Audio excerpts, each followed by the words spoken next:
Hello दोस्तों, good morning. जैसा कि आप लोग जानते हैं कि हम लोगों ने राइस के कुछ महत्वपूर्ण प्रश्नों को सॉल्व किया था। अब उसी को आज 60 क्वेश्चन लेकर आया हूँ, जिसको हम लोग सॉल्व करेंगे। इससे पहले अगर आप लोगों ने अभी तक चैनल को सब्सक्राइब नहीं किया है तो प्लीज़ चैनल को सब्सक्राइब कर दीजिएगा, वीडियो को लाइक कर दीजिएगा। चलिए क्लास को स्टार्ट करते हैं। तो आज का जो फर्स्ट क्वेश्चन है वह है 2n बराबर 24 2n बराबर 24 is the chromosome of which crop. तो दोस्तों, जो बाजरा का क्रोमोसोम नंबर होता है, बाजरा का क्रोमोसोम नंबर 14 होता है। 2n 2n इक्वल टू 14 ये होता है बाजरा का। और रागी का जो होता है 2n इक्वल टू होता है रागी का 36।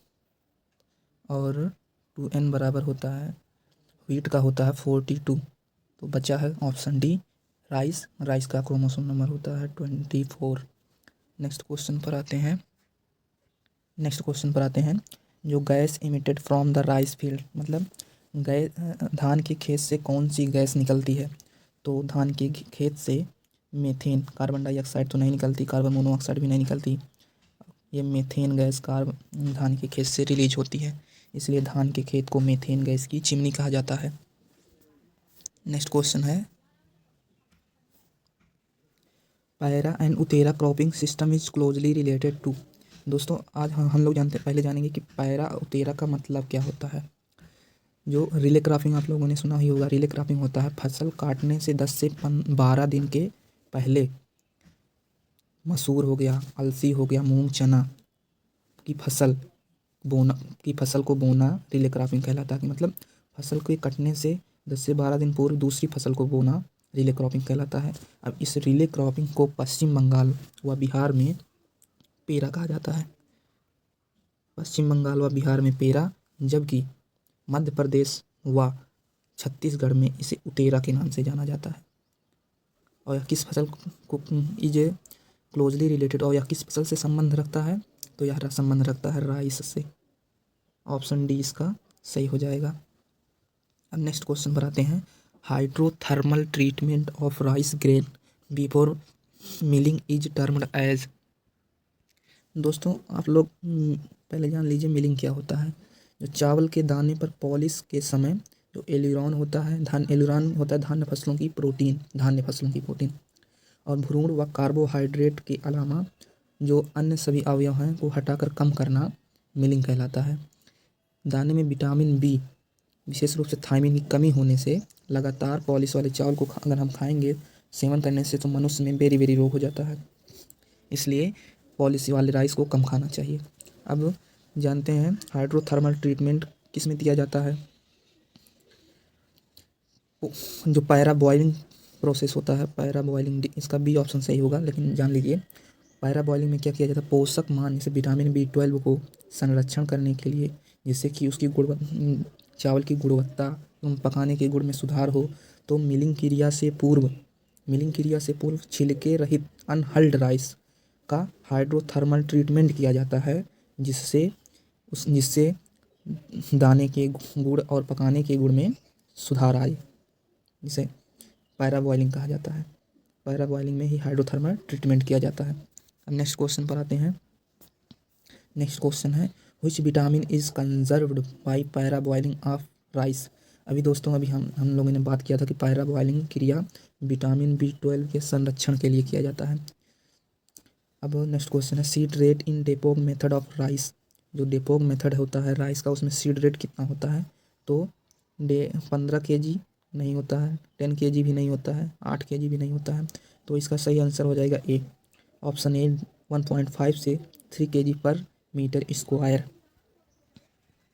दोस्तों, इसके साथ आप लोग जान लीजिए कि ब्रॉडकास्टिंग मेथड में 100 kg सीड लगता है पर हेक्टेयर, ड्रिलिंग मेथड से 60 से 80 kg पर हेक्टेयर, और ट्रांसप्लांटिंग मेथड से 40 से 50 kg पर हेक्टेयर, और हाइब्रिड राइस अगर का यूज कर रहे हैं तो 15 से 20 kg पर हेक्टेयर सीड लगता है। और डेपोग मेथड से तो आप लोग जान ही रहे हैं कि 1.5 से 3 kg पर मीटर स्क्वायर, और या इसको भी बोल सकते हैं 60 kg पर हेक्टेयर। ये पर मीटर स्क्वायर है तो 60 kg पर हेक्टेयर सीड का रिक्वायरमेंट होती है डेपोग मेथड में। और अगर 1 हेक्टेयर के लिए नर्सरी तैयार करना है तो डेपोग मेथड में 25 से 30 मीटर स्क्वायर एरिया की रिक्वायरमेंट होती है। अब चलिए बात करते हैं नेक्स्ट क्वेश्चन की। 31 miracle rice of India is, Bharat का चमत्कारी चावल किसे कहा जाता है? तो भारत का चमत्कारी चावल पूसा RH10 को नहीं कहा, गलत है। सीता को भी नहीं कहा जाता, पद्मा को भी नहीं कहा जाता, जया।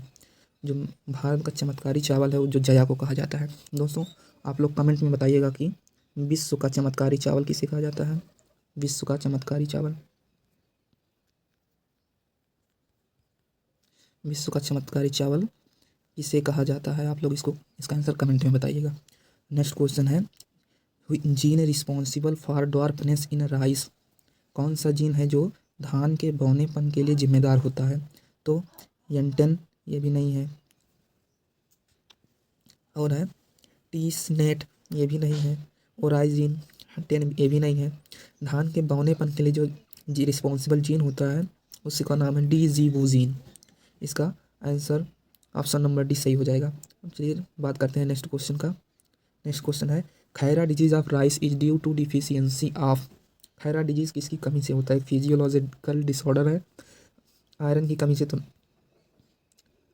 से तो नहीं होता, ना बोरान की कमी से, ना नाइट्रोजन की कमी से, तो बचा है ऑप्शन सी, जिंक की कमी से होता है खैरा डिजीज।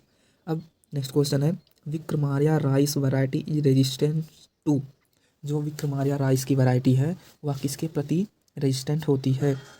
तो ग्रीन लीफ हॉपर के प्रति भी नहीं होता, BPH के प्रति भी नहीं होता, राइस हॉपर के प्रति भी नहीं होता, या टुंगरो वायरस जो लगता है उसके प्रति या रेजिस्टेंट होता है, इसमें टुंगरो डिजीज़ नहीं लगता। नेक्स्ट क्वेश्चन की बात करते हैं। तो text book of rice agronomy, यह जो बुक है इसको किसके द्वारा लिखा गया था? बोरलॉग के द्वारा, MS स्वामीनाथन के द्वारा, कि CT पटेल, कि राजेंद्र प्रसाद? तो इसका सही ऑप्शन हो जाएगा राजेंद्र प्रसाद के द्वारा text book of rice agronomy लिखा गया था। अब rice is having protein content, rice में प्रोटीन की कितनी मात्रा पाई जाती है? दोस्तों अगर वाइट राइस है तो उसमें 6 to 7% प्रोटीन पाया जाता है। और अगर ब्राउन राइस है तो उसमें 7 to 9% प्रोटीन पाया जाता है। और उसमें जो फैट पाया जाता है, फैट 2.2 से 2.5% फैट पाया जाता है। और कार्बोहाइड्रेट जो होता है 77 से 79% कार्बोहाइड्रेट पाए लेके घूम रहा है आपका राइस। अब नेक्स्ट क्वेश्चन पर आते हैं। Rice is having content of fat, मतलब राइस में फैट की कितनी मात्रा पाई जाती है? अभी हम लोगों ने बात किया है 2 से 2.2 से 2.5%, तो ऑप्शन डी इसका सही हो जाएगा। अब main protein in rice is, जो राइस का मेन प्रोटीन है उसको ग्लूटीन नहीं है, ना जेंजीन है, ना केराटिन है। धान के जो मुख्य प्रोटीन का है उसको ओराइजिनिन कहा जाता है। अब नेक्स्ट क्वेश्चन पर आते हैं। Zinc deficiency of rice was first reported by, जो जिंक की डिफिशियंसी है वह किसके द्वारा पहली बार बताया गया, रिपोर्टेड किया गया? डॉक्टर RS परोड़ा के द्वारा, या डॉक्टर MS स्वामीनाथन के द्वारा, या P पाल के द्वारा, या डॉक्टर YL नेने? तो दोस्तों आप लोग 39 का आंसर कमेंट बॉक्स में दीजिएगा। 39 का आंसर कमेंट बॉक्स में दीजिएगा। नेक्स्ट क्वेश्चन की बात करते हैं। Jaya variety of rice is developed by, जो धान की जया वैरायटी है वह किसके द्वारा डेवलप किया गया था? डॉक्टर केसाना के द्वारा, या डॉक्टर स्वामीनाथन के, या डॉक्टर आहलवाट के, या डॉक्टर शास्त्री? तो इसका जो सही ऑप्शन हो जाएगा ऑप्शन डी, डॉक्टर शास्त्री के द्वारा जया वैरायटी को डेवलप किया गया था। दोस्तों वीडियो पसंद आए तो वीडियो को लाइक कर दीजिएगा, चैनल को सब्सक्राइब कर दीजिएगा और अपने दोस्तों में शेयर कर दीजिएगा। Thank you.